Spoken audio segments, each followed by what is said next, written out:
별들의 매매리그 순위 보겠습니다. 1위는 박승효 전문가입니다. 수익률 40%를 넘어서고 있습니다. 2위는 조용구 전문가로 36% 수익률이 5%가량 증가가 됐습니다. 3위는 김석철 전문가입니다. 수익률 좀 후퇴하고 있는데요. 14.26% 수익률 기록이 되고 있습니다.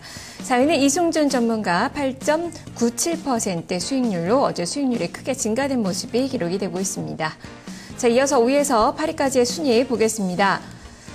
5위는 이원용 전문가입니다. 3%대 수익률 유지가 되고 있고 김정수 전문가 2.61% 수익률입니다. 이재호 전문가가 1.08% 수익률 7위를 기록하고 있고 그 뒤를 따라서 송기현 전문가가 8위를 차지하고 있습니다. 네, 이렇게 전문가들의 수익률 확인을 해봤는데요. 어제는 전문가별로 수익률이 좀 차별화되는 모습이 나타나고 있습니다. 수익률이 증가된 전문가가 있는 반면에 조금씩 수익률이 또 감소된 전문가도 나타나고 있는데요. 자, 이 중에서 이재호 전문가 만나보겠습니다. 전문가님 안녕하세요. 네, 안녕하십니까, 이재호입니다. 네, 순위가 좀 많이 후퇴를 했습니다. 그렇죠. 예, 좀 분발을 하셔야 될 것 같은데 네. 매매 어떻게 하고 계신 건가요?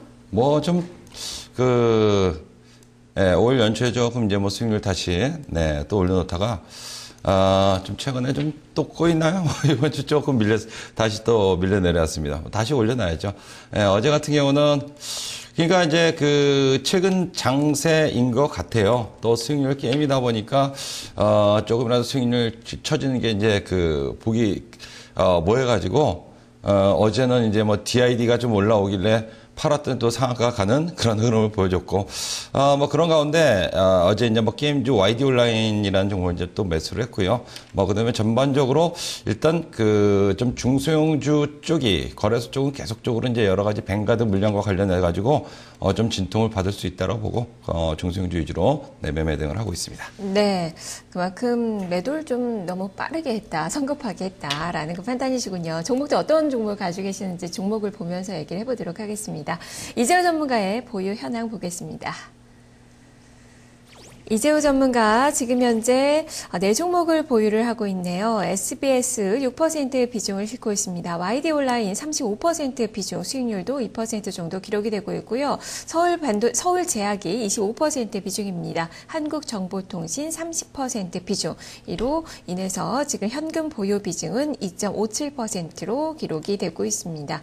자, 이렇게 종목들을 살펴봤는데 지금 보니까 어제 SBS, YD 온라인을 매수를 하셨네요. 특히 YD 온라인의 비중이 상당히 높아요. 지금 35%를 넘어서고 있는데요. 네. 매수 이유 들려주시죠.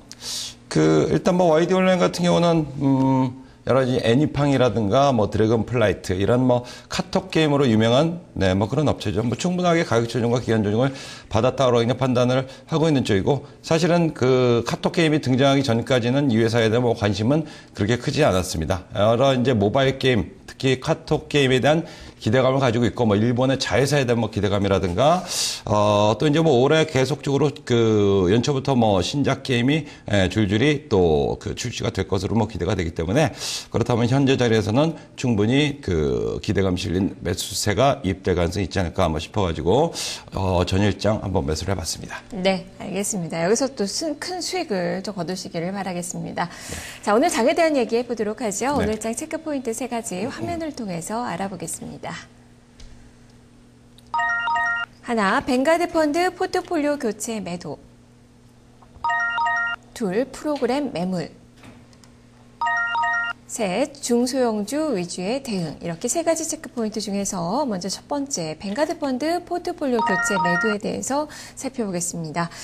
어제부터 시작이죠. 뱅가드 펀드의 이제 물량이 이제 출회가 된 것으로 나타나고 있고, 이것이 7월달까지는 계속 이어지지 않을까 싶은데, 제한적이다라고 전문가들 이야기가 나오고 있긴 하지만, 어제 시장에 또 출렁이는 모습이 나타났어요. 어떻게 봐야 될까요? 그렇죠. 사실은 이 우려감들로 그동안에, 거래소는 장중에 플러스 나도 그냥 확 밀려버리고, 또 5장 밀려버리고 이런 흐름들이 계속 진행이 되었고요. 실제로 이제 어제 같은 경우는 그 작년도 10월 달부터 미리 예고를 했었죠. 네, 그게 이제 어제부터 이제 시작됐습니다. 일단 뭐 물론 뱅가드 펀드 막 25주 동안 지속될 거다라는 뭐 얘기가 있습니다만은 실제로 뭐 25주 동안 하루도 안 빼놓고 매도 물량이 나오진 않겠죠. 네, 전체적으로 이 펀드 매도 물량이라는 것은 또 한 순간에 뭐 집중되는 경향이 있기 때문에 그런 우려감들이 또 연초에 집중되지 않겠느냐 이런 뭐 우려들이 전체적으로 시장도 좀 찌글거리게 만들고 대신에 이제 뭐 이 물량과 관계없는 종목들도 왠지 모를 불안감으로 사실 종목들이 오후장 밀리는 경향을 또 많이 보이는 뭐 시장 상황이기도 합니다. 어제의 모습들을 보면 이 도표를 잠깐 보시면요. 이게 이제 2시에서 2시 반, 3시 사이에 이 까만 선이 외국인의 매매 동향 선입니다. 계속 꾸준하게 조금씩 매도를 하다가 2시 한 15분께부터 매도 물량 급격하게 확대시키면서 이 파란색 선이 또 종합주가 지수선이거든요. 이 라인을 또 뭐 종합주가 지수 외국인 매도에 따라서 급격하게 하락하는 그런 변동성을 보여줬습니다. 그러니까 지금 뱅가드 펀드 이 물량이 언제 나오냐? 만약에 예를 들어서 오전에 나오면은 오전에 흔들림이 나올 거고 그 다음에 오후에 나온다면 오후에 흔들림이 나올 가능성이 있겠다. 이렇게 이제 보는 게 맞겠고요.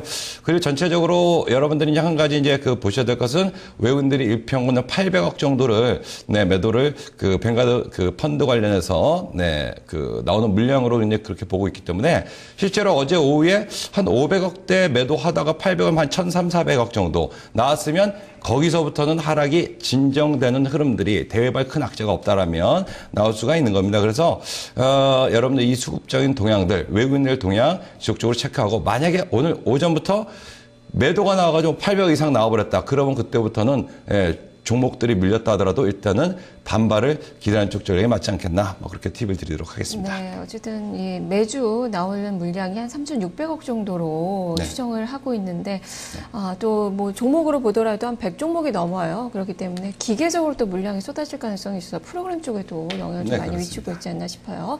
자, 두 번째 체크 포인트로 넘어가 보겠습니다. 프로그램 매물. 최근에 프로그램 매도세가 상당히 큰 부담이면 매수작자 인구가 사상 최대 수준인데 어떻게 봐야 될까요? 네.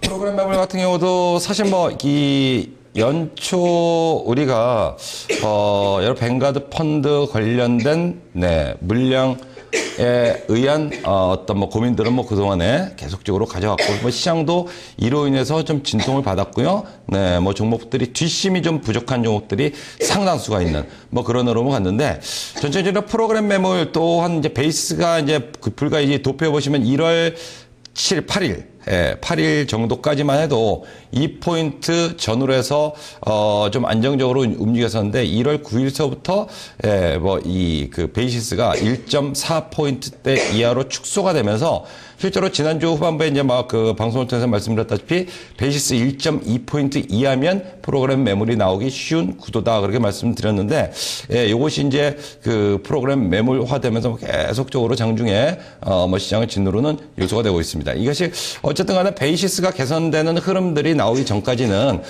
전체적으로 우리가 장중에 상승이 나온다 하더라도 지수 자체는 좀 되밀리는 플러스 났다가도 밀리는 플러스로 마감한다 하더라도 장중에 뭐 음봉으로 밀리는 그런 흐름들이 나오기 쉬운 그런 장이다 그렇게 보시는 게 맞겠고요. 다만 여기서 한 가지 기억하셔야 될 것은 우리가 뭐 코스닥은 그래도 최근에 조정이었습니다. 어쨌든 지난주까지 거래소보다 강한 그런 면모를 보였고요.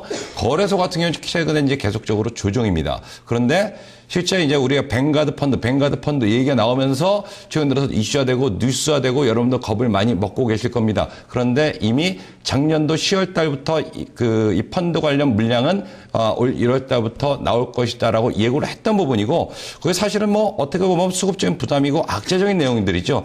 그것이 지금 현재 자리에서 어제로부터 어떻게 보면 악재의 노출, 소멸 이쪽으로 볼 수가 있기 때문에 오히려 악재가 노출됐다면 그로 인해서 그동안에 계속적으로 주가는 지지부진하고 하락하는 그런 흐름을 보였다라고 하면 장중의 변동성은 주의할 필요는 있겠습니다만은 이것이 이 매물과 관련해 가지고 해외 시장도 견조하고 다 견조한데 우리 시장만 크게 빠지고 폭락하고 이런 두려움을 가질 필요는 없지 않겠나 뭐 그렇게 판단을 하고 있습니다. 네, 알겠습니다. 다음은 세 번째 체크 포인트로 종목으로 넘어가 보겠습니다.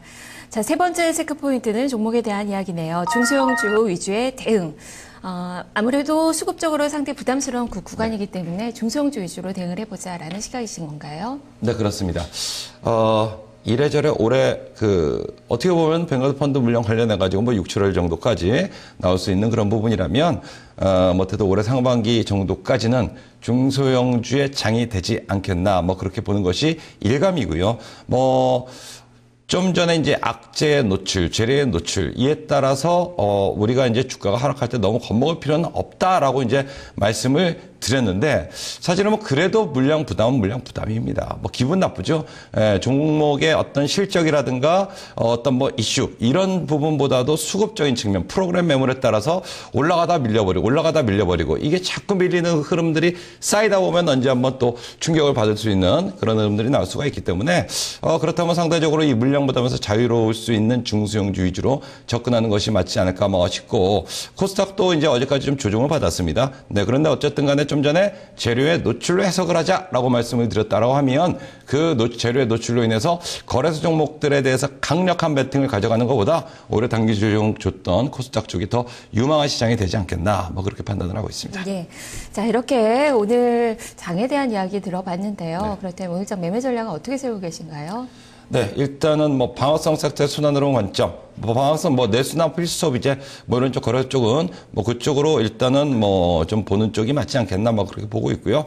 그 다음에 제약 바이오라든가 일부 IT, 최근에 IT 하락이 사실은 코스닥 시장을 끌어내린다 해도 과언이 아닙니다. 그리고 코스닥 비중 자체 전체 코스닥 시장 내에서 차지하는 비중이 또 IT 부품이 굉장히 큰 비중을 차지하고 있기 때문에 실제로 전체 코스닥 시장 빠지는 폭보다 더 크게 빠지는 것이 이제 IT인데, 그래도 IT 중에서 작년도까지 특히 이제 스마트폰 부품 관련된 종목군들은 올해 들어가지고 계속적인 하락세를 이제 보이고 있는 반면, 또 바닥권에서 이제 TV 관련주라든가 여러 OLED 관련주라든가 이런 종목군들은 상승하다 눌림목 조정받는 종목도 많이 있거든요. 그래서 일부 IT도 관심 가질 필요가 있겠다. 그리고 소프트웨어 쪽도 지속적인 관심을 요한다 말씀드리겠고요.